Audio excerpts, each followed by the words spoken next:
The space station called Horizon Prime floated in the empty darkness between three star systems. It belonged to no one and everyone at the same time. Every 10 cycles, the greatest military powers in the galaxy gathered here to show their strength.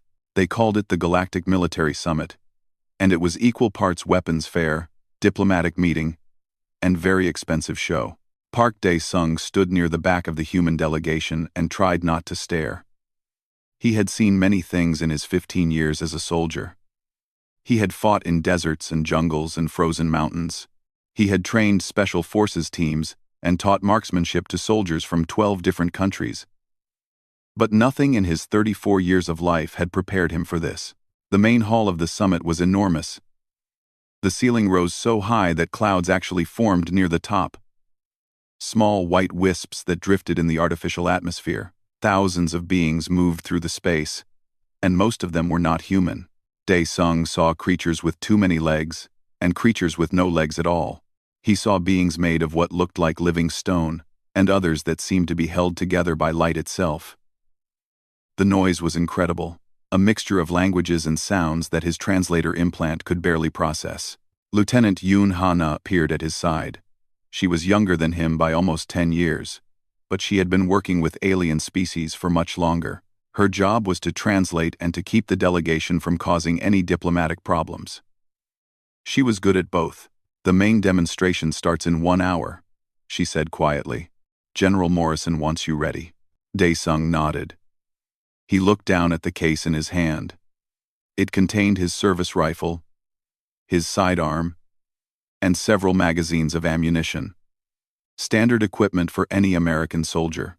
On Earth, these weapons commanded respect. Here, among species that had mastered plasma and energy and forces that human scientists barely understood, he felt like a man bringing a bow and arrow to a missile fight. "Have you seen what the others are presenting?" he asked. Hana's expression tightened just slightly. "The Helix Dominion is showing their new plasma lance. It can cut through starship armor in 3 seconds.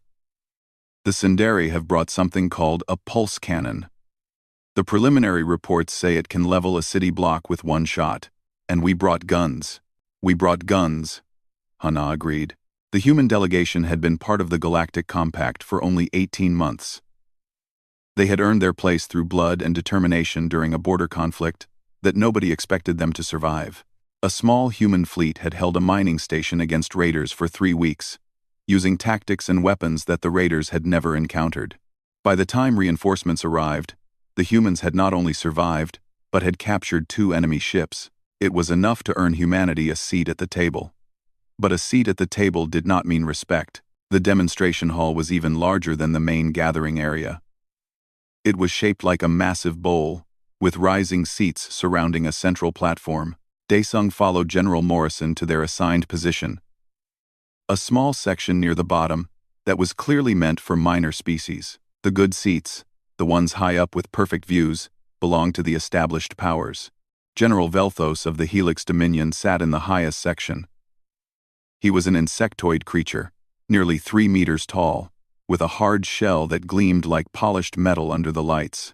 His species had been conquering worlds when humans were still learning to make fire. He looked down at the human delegation, with eyes that showed no emotion at all. Admiral Korath of the Sindari sat nearby. He was massive, a reptilian being with scales the color of dried blood and teeth that looked like they could bite through steel. His people were known throughout the galaxy as warriors, and they had never lost a war in their recorded history. The demonstrations began. One by one, species stepped forward to show what they could do. The Helix Dominion went first. A soldier in gleaming armor stepped onto the platform, carrying a weapon that looked like a long spear made of crystal. At a signal, targets appeared at the far end of the hall. They were made of the same material used in starship hulls, thick and supposedly indestructible. The soldier raised the weapon. Light gathered at its tip, growing brighter and brighter until Dae-sung had to shield his eyes. Then a beam of pure white energy shot forward. It hit the first target and went through it like the target was made of paper. The beam continued, destroying 3 more targets before finally fading. The hall erupted in appreciation. General Velthos made a gesture that Hana quietly translated as the equivalent of a bow. The Sindari came next. Their pulse cannon was mounted on a platform, operated by a team of 3 soldiers. When it fired, there was no beam. Instead, there was a wave of force that Daesung felt in his chest even from across the hall. The targets did not just break. They ceased to exist. More demonstrations followed. The Kathrani showed graviton disruptors that could crush metal into the size of a fist. The Vormak presented neural scramblers that could shut down an enemy's nervous system from 100 meters away. The Thesson had something called a quantum destabilizer that seemed to make targets simply disappear from existence.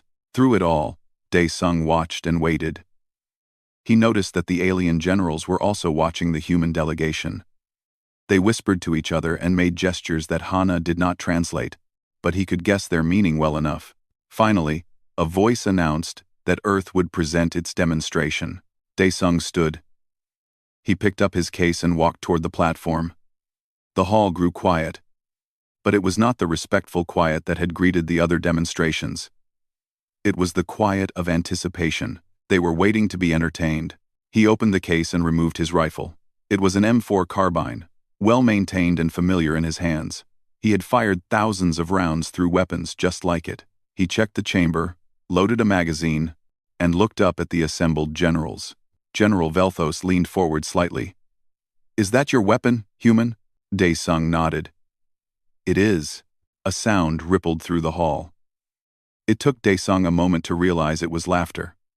The aliens were laughing at him. Admiral Korath made a deep rumbling sound that his translator identified as extreme amusement. "Chemical propellant," Velthos said. "You are showing us a weapon that uses chemical propellant. This is technology that most species abandon before they even leave their home planet." "It works well enough for us," Daesung replied. "I am sure it does." Velthos turned to Korath. "Look at this. They are still throwing rocks." "They have simply found a more complicated way to do it," Korath nodded, still making that rumbling sound. "Perhaps we should feel sorry for them. It is not their fault that they are so far behind." Daesung felt his jaw tighten. Beside him, Hana had returned to her position with the delegation. He could see the frustration in her eyes, carefully hidden beneath a diplomatic mask. "With respect," Daesung said, "I would like to complete my demonstration." Velthos waved one of his many limbs in a gesture of dismissal. "Of course. Please, show us what your primitive weapon can do. I am certain it will be educational." More laughter. Daesung raised his rifle, sighted on the standard targets at the end of the range, and fired 3 rounds in quick succession. The shots echoed in the hall, sharp and loud compared to the whisper of energy weapons. The targets showed 3 holes, grouped tightly in the center. Silence. Then Korath spoke. "Is that all? 3 small holes? My species developed weapons like this before we invented writing. We keep them in museums now." He turned to the other generals. "Perhaps the humans would like to see our museums. They might find equipment more suited to their level of development." The laughter returned, louder than before. Daesung lowered his weapon and stood very still. He had been insulted before. Many times, and in many languages. He had learned long ago that the best response was silence and patience. His moment would come. He returned to his seat next to Hana. She leaned close and spoke quietly. That was difficult to watch. "It will not matter," Daesung said. "Words are just words. They do not respect us. They think we are children." Daesung looked up at the alien generals in their high seats. They had already forgotten about the human demonstration. They were discussing other things, making deals and alliances that would shape the future of the galaxy. "Then we will show them," he said.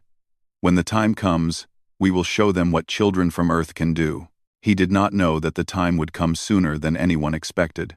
The reception after the demonstrations was held in a massive garden that somehow existed inside the space station. Trees from 100 different worlds grew in carefully arranged sections. Fountains sprayed water that changed color as it fell. Floating platforms carried drinks and food suited to every species. Daesung stood near a tree that reminded him of the pines back home in Virginia. He held a glass of something that the server had promised was safe for humans. But he had not taken a single sip. His mind was still on the demonstration, on the laughter, on the casual dismissal of everything his species had built. Lieutenant Hana found him there. She looked tired, which was unusual for her. Diplomatic work was supposed to be her specialty, but even she had limits. General Morrison wants to leave early, she said. He thinks continuing to stay serves no purpose. He might be right. He is not right. Hana shook her head. If we leave now, we confirm everything they think about us. Weak. Primitive. Not worth their time. We need to stay, and we need to find a way to change their minds. Before Dae-sung could respond, a shadow fell over them. He looked up and found Admiral Korath standing there, his massive reptilian form blocking out the artificial sunlight. 2 Sindari guards stood behind him, each one nearly as large as their commander. The human soldiers, Korath said. His voice was deep enough that Dae-sung felt it in his chest. I wanted to speak with you before you ran away. Hana's expression did not change. We are not running anywhere, Admiral. No? I assumed your demonstration was so embarrassing that you would want to leave quickly. Korath made a sound that might have been a chuckle. I meant no offense. Your people are young.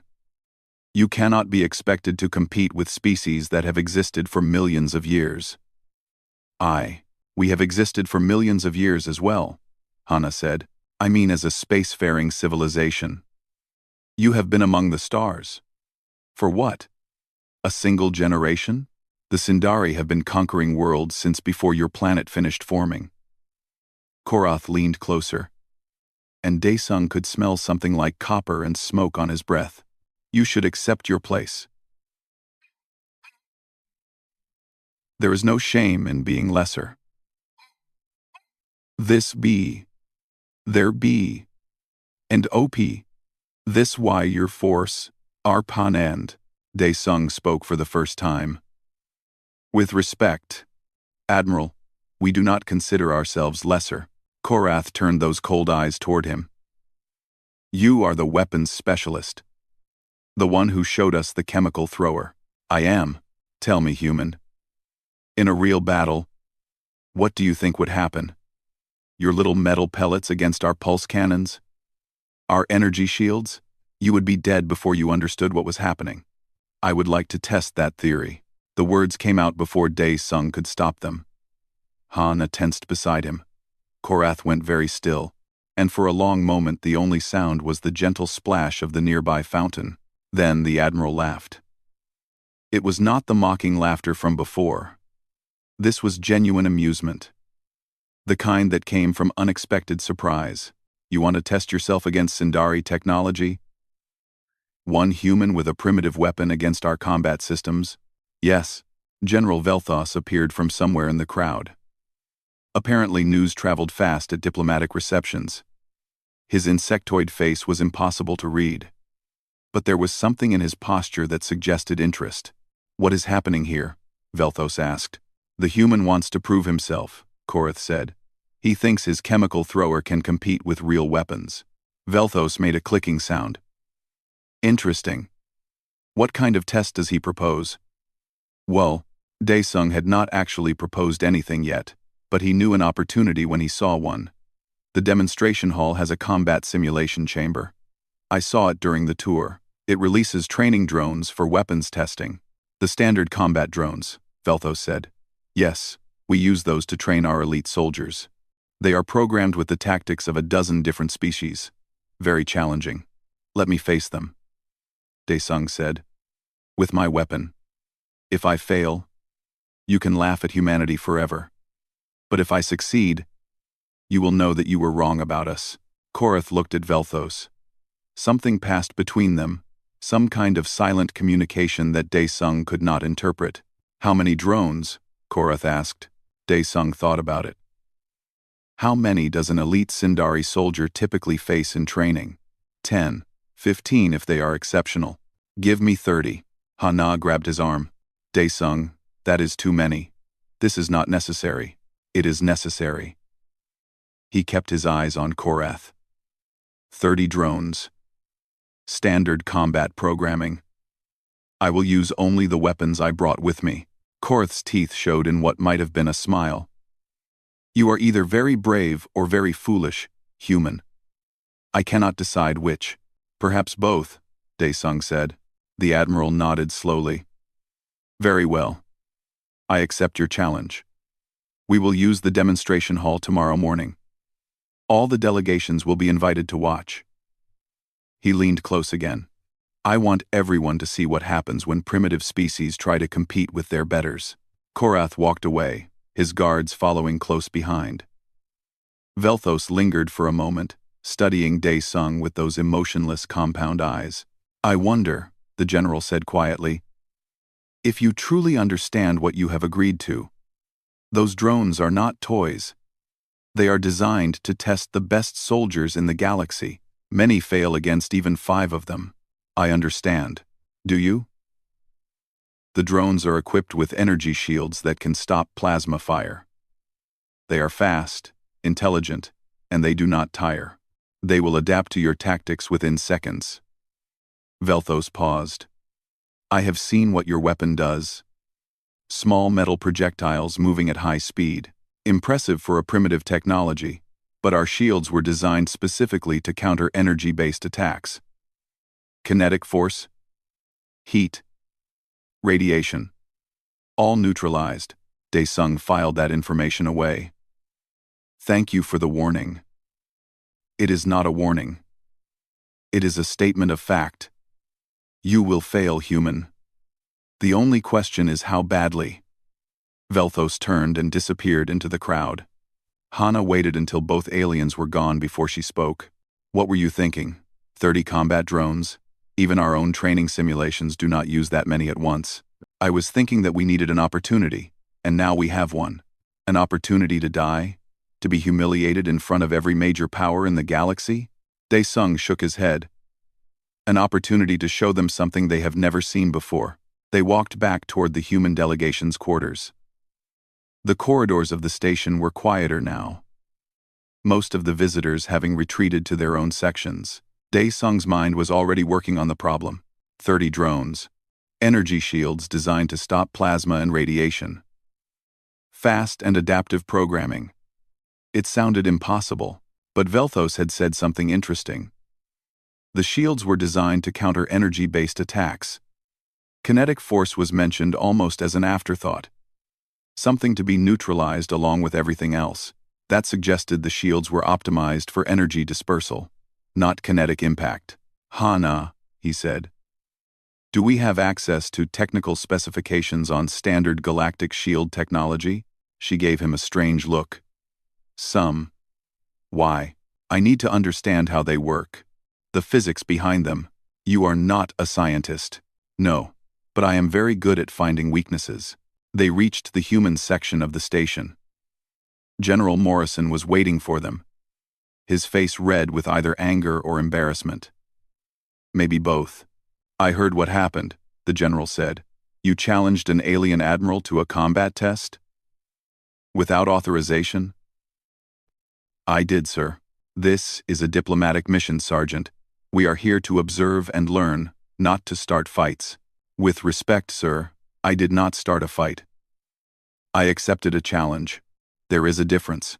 Morrison opened his mouth to continue arguing, but Hana stepped forward. General, this might actually be beneficial. Right now, every species at this summit thinks humanity is a joke. They laughed at our weapons, at our technology, at everything we are. If Sergeant Park succeeds tomorrow, it could change how they see us. And if he fails? Na hesitated. Then nothing changes. They already think the worst of us. Morrison looked at Daesung for a long moment. The sergeant stood at attention, waiting. Finally, the general sighed. Fine, do whatever you want. But if this goes wrong, I am putting it all in my report. Every word. Understood, sir. Morrison walked away, muttering something about cowboys and diplomatic incidents. Hana watched him go, then turned back to Daesung. You really think you can do this? 30 drones is not a small number. Daesung thought about all the ranges he had trained on, all the courses he had run, all the hours he had spent perfecting his craft. He thought about the weight of his rifle in his hands and the feel of the trigger under his finger. "I do not know," he admitted. "But I know that those aliens have never seen anyone fight the way I fight. They do not know what a human soldier can do when everything is on the line." He looked at her and allowed himself a small smile. "They think we are primitive because we use simple tools. But sometimes simple is better. Sometimes simple means 1,000 years of improvement, packed into every shot." Hana nodded slowly. "Get some sleep, Dae-sung. Tomorrow is going to be a long day." But Dae-sung did not sleep. Instead, he sat in his quarters with a borrowed tablet, studying everything he could find about galactic shield technology. Somewhere in all that data was the key to victory. He just had to find it. The demonstration hall was packed. Word had spread through the station overnight. And now it seemed like every delegation wanted to witness the spectacle. They filled the rising seats until there was no room left. And still more watched from floating platforms that hovered near the ceiling. Dae-sung stood at the entrance to the combat arena and looked at what waited for him. The simulation chamber had been configured as a ruined city. Broken buildings rose from the ground, their walls crumbling and their windows dark. Streets ran between them like the veins of a dead creature. Shadows gathered in every corner. It was designed to be difficult. Multiple levels, countless hiding spots, no clear lines of sight. The drones could come from anywhere. Hana stood beside him. She had brought him food that morning, but he had eaten only a little. Nerves, maybe. Or just the knowledge that he needed to be fast and light. "The whole station is watching," she said quietly. "I think some of them are broadcasting this to their homeworlds." "Good. Then everyone will see." 5. 5. 5. 5. 5. "See what? You winning or you losing?" Dae-sung checked his rifle one more time. Magazine loaded. Chamber ready. Sights clean. He had 6 magazines total. 180 rounds. His sidearm was holstered at his hip with 3 more magazines. Not much against 30 combat drones. "They will see a human soldier," he said. "Whatever happens after that is just details." A tone sounded through the hall. A voice announced that the challenge was about to begin. Dae-sung walked forward into the arena, and the entrance sealed behind him. The artificial sunlight dimmed slightly, creating the effect of an overcast day. Wind generators pushed air through the ruined streets, carrying dust and the smell of something burned. It was remarkably realistic. Dae-sung moved to the nearest building and pressed himself against the wall. He controlled his breathing, slowing his heart rate, focusing his mind. Somewhere out there, 30 machines were powering up. They would be fast and smart and completely without mercy. A second tone sounded. The drones were released. He heard them before he saw them. A high whining sound, like angry insects, coming from multiple directions at once. The drones were small, about the size of a large bird, with sleek bodies and glowing blue cores. They moved in quick, darting patterns that made them difficult to track. The first one appeared at the end of the street, then 2 more, then 5 more from the side. Dae-sung did not wait. He raised his rifle and fired. The first shot hit the lead drone exactly where he intended, dead center of its blue core. The drone's shield flared bright as the bullet struck, absorbing and dispersing the energy. But the bullet did not stop. The shield was designed for energy weapons. It was meant to catch plasma bolts and pulse waves and spread their force across a wide area, making them harmless. A bullet was different. A bullet was a solid piece of metal moving at 900 meters per second. It did not spread. It did not dissipate. It punched through. The drone exploded in a shower of sparks and fell. Dae-sung did not pause to celebrate. He was already moving, already firing. His rifle cracked again and again, each shot finding its target. The drones fell, one after another, their shields useless against the kinetic impact. In the observation deck, the alien generals had stopped talking. Admiral Korath leaned forward, his reptilian eyes narrowed. The telemetry from the drones was being displayed on a screen beside him. Each one showed the same thing before going dark: shield impact, full absorption of energy signature, catastrophic failure. The shields were working exactly as designed, and they were failing completely. "How is this possible?" he growled. General Velthos was clicking rapidly, a sign of extreme agitation among his species. "The shields are not calibrated for kinetic penetration at this velocity. They spread the force, but the projectile maintains its integrity. It simply pushes through." "That should not work. The shields are rated for plasma impacts. Plasma transfers far more energy than a simple metal pellet. But plasma disperses. It spreads across the shield surface. These projectiles do not spread. They concentrate all their force on a single point, a point smaller than my smallest claw." Velthos turned to watch the human on the screen. "We designed our defenses for the wrong kind of attack." Down in the arena, Daesung had dropped 8 drones in the first 30 seconds. He was moving constantly, never staying in one place long enough to be surrounded. The ruined city that was supposed to hide the drones was now hiding him. And he knew how to use cover far better than any machine. A drone came at him from above. He spun, fired twice, and it fell. Another came from the left. One shot, clean through the core. His rifle was an extension of his body, moving where he looked, firing where he pointed. But the drones were learning. They stopped coming at him directly. Instead, they began to circle, staying at the edge of his vision, probing for weaknesses. Their programming adapted. Recognizing that frontal attacks were suicide, they were trying to find a pattern in his movement, a predictable behavior they could exploit. Daesung smiled grimly. Good luck with that. He had been trained by some of the best instructors on Earth. He had competed in shooting competitions where the targets moved and thought and tried to kill you. He had spent years learning how to be unpredictable, how to move in ways that no computer could anticipate. He changed direction suddenly, cutting through a building instead of around it. 2 drones were waiting on the other side, expecting him to continue on his previous path. They were out of position, their sensors pointing the wrong way. He destroyed them both before they could react. 15 down, 15 to go. His rifle clicked empty. He dropped the magazine, slammed in a fresh one, and kept moving. The whole process took less than 2 seconds. In that time, 3 drones tried to rush him. He killed 2 before the magazine was fully seated. The third got close enough that he could feel the heat of its core before his bullet ended it. In the observation deck, complete silence had fallen. The alien generals watched the screens with expressions that ranged from disbelief to something that might have been fear. The human was not just surviving. He was dominating. His movements were efficient and precise, wasting no energy, taking no unnecessary risks. Every shot found its target. Every step put him in a better position. Lieutenant Ha-Na watched from the human section. Her hands were clasped tight in front of her, her knuckles white. Beside her, General Morrison had forgotten all his anger about diplomatic incidents. He was leaning forward, his mouth slightly open, watching his sergeant perform impossible things. 20 drones down, 10 remaining. Daesung's breathing was heavier now, but his hands were steady. Sweat ran down his face, but his eyes were clear. He had trained for this his entire adult life. Not for alien drones specifically, but for this feeling. This perfect focus.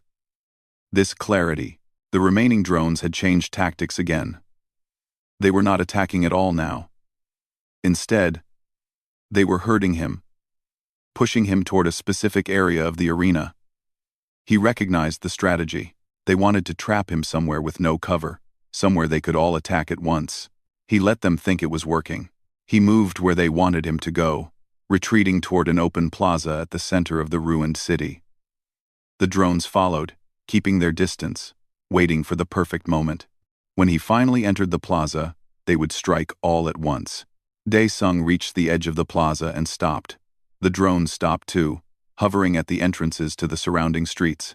10 of them, forming a loose circle around him. Their cores pulsed brighter, building energy for a coordinated attack. He dropped his rifle and drew his sidearm in one smooth motion. The drones attacked. 10 targets, all moving at once, coming from all directions.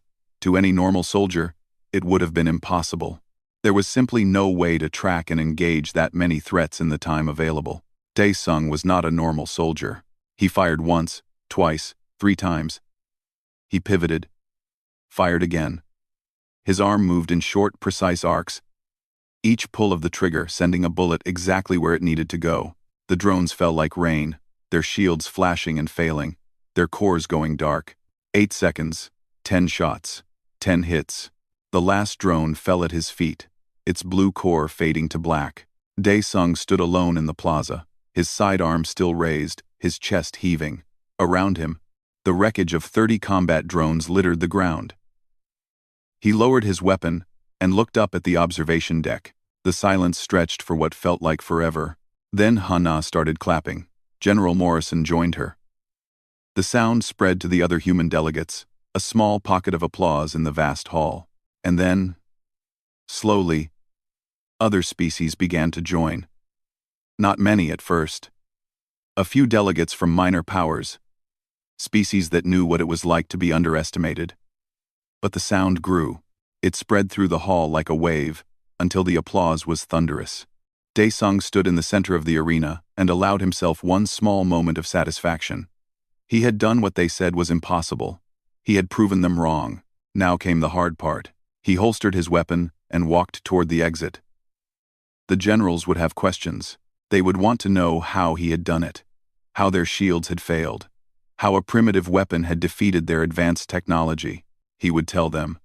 And everything would change. The private chamber was smaller than Dae-sung expected.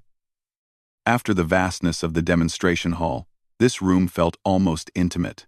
A circular table sat in the center, surrounded by chairs designed for different body types. Screens covered the walls, showing replay footage of the combat test from multiple angles. Dae-sung sat in a chair clearly meant for humans. It was the first time he had felt comfortable since arriving on the station. Beside him, Lieutenant Hana took notes on her tablet, recording everything for the official report. Across the table sat Admiral Korath and General Velthos. Their guards had been left outside. This was not a confrontation. It was something far more unusual. It was a conversation between equals. 4 minutes and 17 seconds, Korath said. His voice was quieter than before, thoughtful rather than mocking.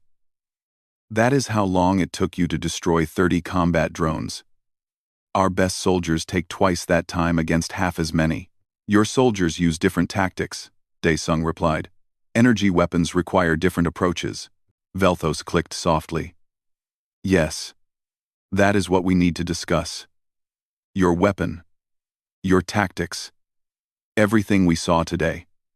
He gestured at one of the screens, which showed a frozen image of a drone's shield flaring as a bullet struck it. Explain this to us. How did you defeat our shields? Dae-sung considered how to answer. He could lie, could give them partial information, could try to maintain some kind of advantage. But that was not why he had accepted this challenge. He had done it to earn respect, and respect required honesty. Your shields are designed to disperse energy, he began. When a plasma bolt hits them, the energy spreads across the entire shield surface. This reduces the intensity at any single point to nothing harmful. It is elegant technology. But your projectiles are not energy, Korath said. No, they are solid matter moving at high velocity. When a bullet hits your shield, the energy does disperse. But the bullet itself does not. It maintains its shape, its mass, its forward momentum. Dae-sung pointed at the frozen image. Your shield reduced the energy, but it could not stop the physical object. The bullet simply pushed through. Velthos was clicking faster now, a sign of either excitement or distress.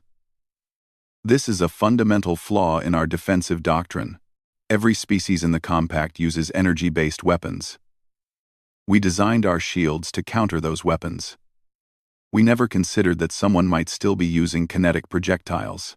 Because why would anyone use primitive technology when they have access to plasma? Korath finished. That is what we thought. That is what everyone thought. And that is why no one tested shields against kinetic impact, Dae-sung said. Not seriously. Not with weapons designed specifically for that purpose. Hana spoke for the first time. Humans never abandoned kinetic weapons because they never stopped being effective. We improved them instead. Faster projectiles, better accuracy, more reliable mechanisms. 1,000 years of refinement. 1,000 years, Korath repeated. How long have humans been making these weapons? Daesung thought about it. The basic principle? Thousands of years. Using different methods. The modern form, with chemical propellant and metal projectiles? About 600 years. The specific design I use today has been in service for almost 50 years. With continuous improvements. The alien generals exchanged a look. It was difficult to read their expressions, but something passed between them. Understanding, perhaps. Or the beginning of it. Among my people, Velthos said slowly. When we develop a new technology, we abandon the old. We see no reason to maintain what has been surpassed. The plasma lance replaced our kinetic weapons within a generation. We thought we were moving forward. You were moving forward, Daesung said, just in a different direction than us. Both paths have advantages and disadvantages. Korath made a sound that might have been a laugh. Advantages and disadvantages. That is a diplomatic way to say that we made ourselves vulnerable to your weapons while we were busy laughing at them. I would not put it quite like that. I would. We mocked you, human. We called you primitive. We treated you like children playing with toys. Korath shook his massive head, and then you walked into our combat arena and did something none of our soldiers could do. You proved that our greatest strength had a weakness we never suspected. Silence fell over the room. On the screens, the footage continued to play. Daesung watched himself move through the ruined city, taking down drone after drone with mechanical precision. It felt strange to observe his own performance from the outside. What happens now? Hana asked. Velthos answered. Now we must reconsider many things. Our defensive strategies, our combat doctrines, our assumptions about what makes a weapon effective. He turned those compound eyes toward Daesung. You have not just won a challenge, human. You have changed how we understand warfare. That was not my intention. Perhaps not. But it is the result. Velthos stood, his tall insectoid form unfolding, until he towered over the table. I must inform my government of what happened here. They will have many questions. Some will be about your weapons. Others will be about humans in general. Korath also stood. The Sindari will want to speak with your military leaders. We have questions as well. He paused, looking down at Daesung with an expression that might have been respect. You fought well today. Better than I expected. Better than anyone expected. Thank you, Admiral. I do not give compliments often. My people believe that praise should be earned through blood and fire. Today, you earned it. He nodded once, a gesture that Hana later explained was a significant sign of respect among the Sindari. We will speak again, Sergeant. The two generals left the chamber, their guards falling into step behind them. Daesung sat quietly for a moment, processing everything that had happened. Hana let out a long breath. Do you understand what you just did? I won a challenge. You did more than that. You changed humanity's position in the Galactic Compact. Those two generals represent the most powerful military forces in known space. By tomorrow, every species at this summit will know that human weapons can defeat their shields. She shook her head. The implications are enormous. I was just doing my job. Hana laughed. It was the first time he had heard her laugh since they arrived on the station. Your job is to train soldiers and maintain weapons. Your job is not to single-handedly shift the balance of power in galactic politics. Daesung allowed himself a small smile. Maybe they will update my job description. They left the chamber and walked back toward the human section of the station. The corridors were more crowded now, and Daesung noticed that other delegates stopped to watch him pass. Some whispered to each other, others simply stared. He was no longer just another human. He was the human who had done the impossible. General Morrison met them at the entrance to their quarters. His expression was difficult to read. I have received 17 requests for meetings, the general said. 17. From species I have never even heard of. They all want to talk about our weapons program. That seems like a good sign, Hana offered. It is. It is a very good sign. Morrison turned to Dae-sung. When we arrived here, no one took us seriously. We were a curiosity at best. Now they see us as potential allies, potential partners, potential threats. He paused. I was wrong to question your decision, Sergeant. You saw an opportunity, and you took it. That is exactly what we needed. Thank you, sir. Do not thank me yet. You have created a lot of work for our diplomatic team. Every conversation from now on will reference what happened today. Morrison's expression softened slightly, but it is the right kind of work, the kind that matters. He walked away, already talking into his communicator, arranging meetings and coordinating responses. Hana watched him go, then turned back to Dae-sung. How do you feel? Dae-sung considered the question. His body ached from the combat test. His mind was still processing everything that had happened. But beneath all that, there was something else. Satisfaction, maybe, or pride. I feel like a human, he said. I feel like we have been underestimated our entire history. By each other, by circumstance, by the universe itself, and every time, we prove them wrong. He looked at Hana. Today was just another example. You make it sound simple. It is simple. We are what we are. We fight with what we have. We make it work. He shrugged. The aliens thought our weapons were primitive. Maybe they are, by galactic standards. But primitive does not mean useless. Sometimes primitive means tested, refined, perfected. Sometimes primitive means we have been doing this so long that we have forgotten more than others will ever learn. Hana nodded slowly. That is a good speech. You should give it tomorrow at the closing ceremony. I am not much for speeches. Too late. I already told General Morrison you would speak. Dae-sung stared at her. You what? The human delegation needs a voice. Someone who represents who we really are. Someone who shows the galaxy that we are more than they assumed. Hana smiled. Today, you showed them with actions. Tomorrow you show them with words. Dae-sung wanted to argue, but he could see the logic. The challenge had been about more than just proving himself. It had been about proving humanity. And that job was not finished yet. Fine, he said, but keep it short as you want. Just speak from the heart. Hana headed toward her own quarters, then paused at the door. Get some sleep, Dae-sung. You have earned it. He went to his room and sat on the bed, suddenly aware of how tired he was. The adrenaline was fading, leaving behind exhaustion and something that felt almost like peace. He had come to this station expecting nothing but mockery and dismissal. Instead, he had found something far more valuable. He had found a way to make them listen. The final day of the Galactic Military Summit began with a message that changed everything. Dae-sung was eating breakfast when Hana rushed into the common area, her tablet clutched in her hands and her eyes wide with something between excitement and disbelief. We have been upgraded, she said. Upgraded? Our status in the Galactic Compact. We were classified as an emerging species, the lowest tier. As of 1 hour ago, Earth has been reclassified as a strategic partner. She held up the tablet, showing an official document covered in symbols he did not recognize. This is unprecedented. Species usually wait decades for this kind of upgrade. We have done it in 18 months. General Morrison appeared behind her, looking like a man who had not slept all night but did not care. It gets better.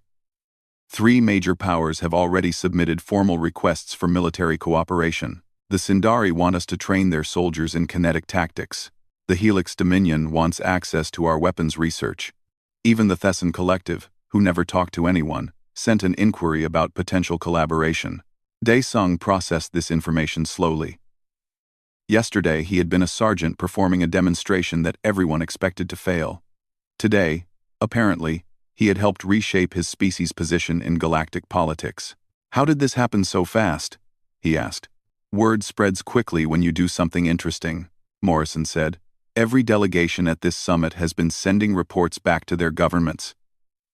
By now, every major power in the galaxy knows what happened in that arena.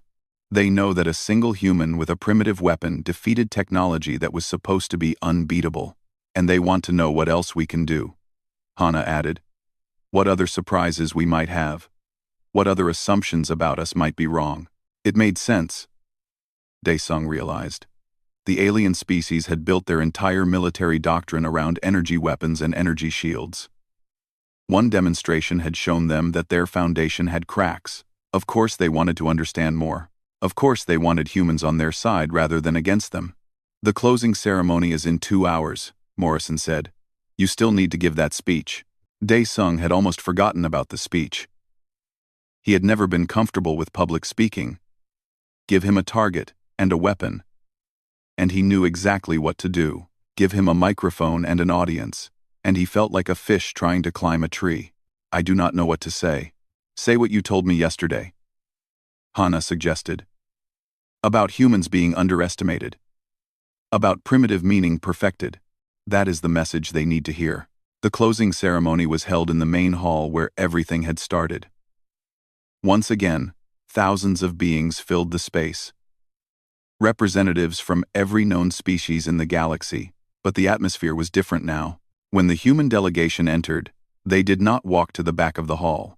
Instead, they were guided to a position of honor near the front. Daesung found himself standing next to Admiral Korath, who acknowledged him with a slight nod. General Velthos was nearby, his compound eyes tracking the human sergeant with what might have been curiosity. The ceremony began with speeches from various leaders. They talked about cooperation and progress, and the future of the galactic community. Most of it was the kind of empty words that diplomats always used, saying nothing while appearing to say everything. Then it was his turn. Daesung walked to the central platform. The hall fell silent. Thousands of eyes, some human and most not, focused on him. He felt the weight of their attention like a physical force. He thought about what Hana had said. Speak from the heart. Keep it short. 2 days ago, he began. I stood in this hall and watched my weapon being mocked. I heard generals from powerful species laugh at what they called primitive technology. They said we were still throwing rocks. They said we were children playing with toys. He paused, looking around the hall. No one was laughing now. They were not entirely wrong. My weapon does throw rocks. In a way, small metal rocks, moving very fast. It is simple technology. We have been using versions of it for hundreds of years. He held up his rifle, which he had brought to the ceremony. This is not a plasma lance. It cannot melt through starship armor. It is not a pulse cannon. It will not level a city with one shot. By your standards, it is indeed primitive. Silence, complete and absolute. But on Earth, we have a saying. We say that you should never bring a knife to a gunfight. It means that having the better tool matters, but knowing how to use it matters more. He lowered the rifle. You have developed incredible weapons. Weapons that can destroy cities and pierce armor, and disable entire armies. But you developed those weapons to fight each other. You built defenses against each other's attacks. And in doing so, you forgot about the old ways. He saw Korath shifting slightly, acknowledging the point. Humans never forgot. We kept improving our primitive weapons because they kept working. Every generation found ways to make them faster, more accurate, more reliable. 1,000 years of small improvements, each one building on the last. By the time we reached the stars, our primitive technology had become something your advanced shields were never designed to stop. Daesung let those words hang in the air for a moment. I am not telling you this to threaten you. Humanity does not want enemies. We have enough problems without adding galactic war to the list. A few beings made sounds that might have been laughter. I am telling you this because it is a lesson we all need to learn. Do not dismiss what you do not understand. Do not mock what seems simple. Do not assume that because something is old, it has no value. He looked at General Velthos, then at Admiral Korath. Yesterday, some of you wanted to know if humans would be willing to train your soldiers. The answer is yes. We will share what we know, because that is what partners do. You have technology that could help us, And we have perspectives that could help you. Together, we can both become stronger. He raised the rifle one more time. This weapon represents everything humanity is. It is practical. It is reliable. It is constantly improving. It does not try to be fancy or impressive. It just does its job, year after year, century after century. He slung the rifle over his shoulder. That is what humans do. We do not give up. We do not stop improving. And we never stop surprising the people who underestimate us. He stepped back from the platform. For a moment, nothing happened. Then, Admiral Korath began to clap. It was a strange sound, his large, scaled hands slapping together with a noise like stones hitting each other. But others joined in. Velthos made a rapid clicking that Hana had told him was the helix equivalent of applause. And then the whole hall was filled with the sound of appreciation in 100 different forms. Dae-sung returned to his position. General Morrison was staring at him with an expression of amazement. "I thought you said you were not good at speeches." "I am not. But I am good at telling the truth." Hana appeared at his side. "You did well. Better than well." That was exactly what they needed to hear. The ceremony continued, but the tone had changed. When other speakers addressed the assembly, many of them referenced what the human sergeant had said. They talked about cooperation, about learning from each other, about not dismissing any species' contributions. It was still diplomatic language, but there was something more genuine beneath it. After the ceremony ended, Dae-sung found himself surrounded by alien delegates. They wanted to shake his hand, or touch his shoulder, or perform whatever gesture of respect their species used. They asked about human weapons, human tactics, human history. He answered as well as he could, with Hana helping to translate the more complex questions. Admiral Korath pushed through the crowd to stand before him. The Sindari towered over the human, but there was no threat in his posture now. "You fight well and you speak well," Korath said. "That is a rare combination. My people value such things." "Thank you, Admiral. I was serious about the training request. Sindari warriors would benefit from learning your techniques." He paused. "And perhaps human soldiers would benefit from learning ours. We have been fighting for longer than your species has existed. We know things about war that your people have not yet discovered." "I would like that," Dae-sung said honestly. "We can all learn from each other." Korath made that deep rumbling sound again. But this time it was clearly approval, rather than amusement. "Maybe now I should update the saying you mentioned. Do not bring a plasma lance to a gunfight either." Dae-sung laughed. "I think that works." The Admiral walked away, and the crowd around Dae-sung gradually thinned. Eventually he found himself standing alone near the great windows that looked out into space. Stars filled the darkness, countless points of light representing countless worlds. Somewhere among them was Earth, small and blue and still learning its place in the universe. Hana joined him at the window. "We really did it," she said. "We changed how they see us." "We started to change it," Dae-sung corrected. "This is just the beginning. They respect us a little more today than they did yesterday. Tomorrow, we have to earn that respect again, and the day after that, and the day after that." Sounds exhausting. It is. But that is what being human is about. He watched a ship drift past the window, its lights blinking against the darkness. "We keep going. We keep improving. We keep surprising everyone, including ourselves." Hana smiled. "You really are good at speeches when you want to be. Do not tell anyone. They might start expecting it." They stood there together, watching the stars, thinking about everything that had changed and everything that would change in the future. Humanity had taken another step forward, not with advanced technology or overwhelming force, but with exactly what they had always used: determination, skill, and the willingness to prove everyone wrong. The oldest technology in the galaxy had become its newest advantage. And somewhere, Dae-sung knew, alien generals were already working on new shields. Better shields.